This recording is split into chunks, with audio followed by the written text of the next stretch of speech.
My name is Warren Burkholz. I'm a loan officer with New American Funding, and I'm reworking a presentation I made back in the second quarter 2021.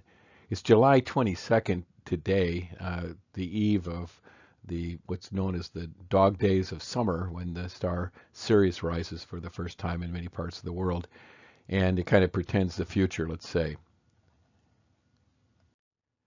Back in the second quarter, I developed this because valuations and appreciation were climbing so fast that some buyers were thinking, with advice from their real estate agents, that this market is too crazy. Step back. There's got to be a crash like we had, just after the 2006 and 7 run, and where property values fell precipitously like they did in 2009.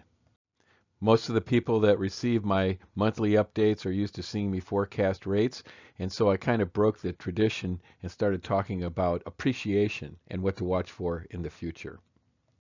So the data I'm about to share with you comes from a source, Barry Habib, who founded MBS Highway. It's an information system that we use at New American Funding, and he was the three-time award winner of what's called the Crystal Ball Award, won it the last 3 years in a row, for his accurate forecasting, which actually went against the grain with conventional wisdom in much of the cases here. So this is his data, credit to MBS Highway. The first thing we're going to look at is the inventory. We've heard about the inventory of homes available to be purchased and how it seems to be very low. In this slide, you can see that back in 2007, there was over 3.7 million homes available for sale. When I did this presentation in the second quarter, the inventory was at 1.07 million, and today it's at about 1.25. And again, this is the 22nd or 23rd of July. The key thing to note is that over the years, the average inventory level for homes available to be bought was 2.5 million. So you can see the difference between a buyer's market and a seller's market here. There's about 12 million homes that are needed to be purchased and only about 1.25 million to be bought. But I'd like to delve into also the existing causes of the shortage, what's likely to happen, and where the future pretends to be as we go forward. But the inventory has creeped up a little bit from 1.07 to 1.25 over the last few months. So this graphic shows what was really going on between 2007 and today. Notice that in 2007, the amount of homes being created by developers' annual completions, shown by this orange bar graph, was extremely high and growing. Whilst at the same time, housing growth, new formations of households was shrinking. Hence the housing excess that we see here. Today, we can see that the annual completions has actually been tapered off for quite a while and is just creeping up a little slowly. And that in the meantime, though, the housing formations seems to be growing up precipitously, while development has just been barely keeping up. So as you can see in this graphic, it takes time for the industry to react like it did in 2009. It took some time for developers to unload their inventory, and it's taking a lot of time today for developers to catch up with demand. So we're probably looking at a 2 or 3 year horizon here.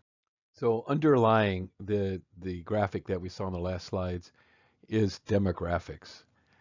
The key is the birth rate and the formation of new households, and that's a function of baby boomers, Generation X, millennials, post-millennials, just the general growth in population.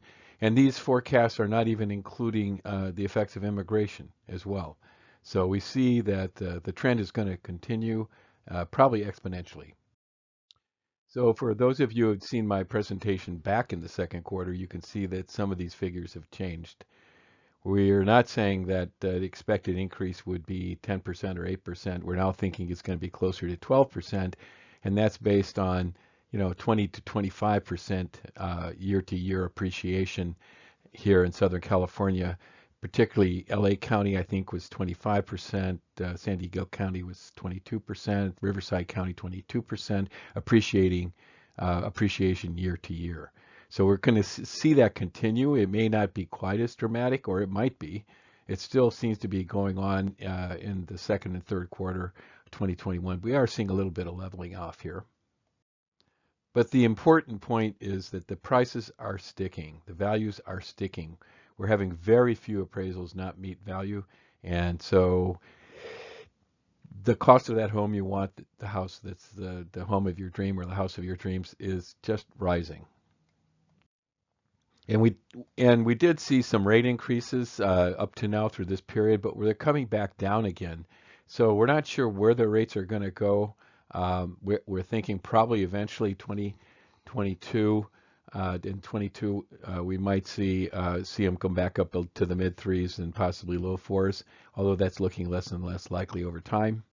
So in summary, this market has a few similarities to what happened in 2006 and 2009. In both periods, the markets are extreme. In both periods, there is like a 3-year adjustment period. I think that's going to be understated. I think it's going to be a 5 to 7 year adjustment period for things to balance out to what we'd seen historically. For now, it appears that what we're seeing in the marketplace with appreciation in double digits appears to be the new normal. Now, if the Fed steps in and because of inflation radically changes the rates, that could cause a change in the forecast here.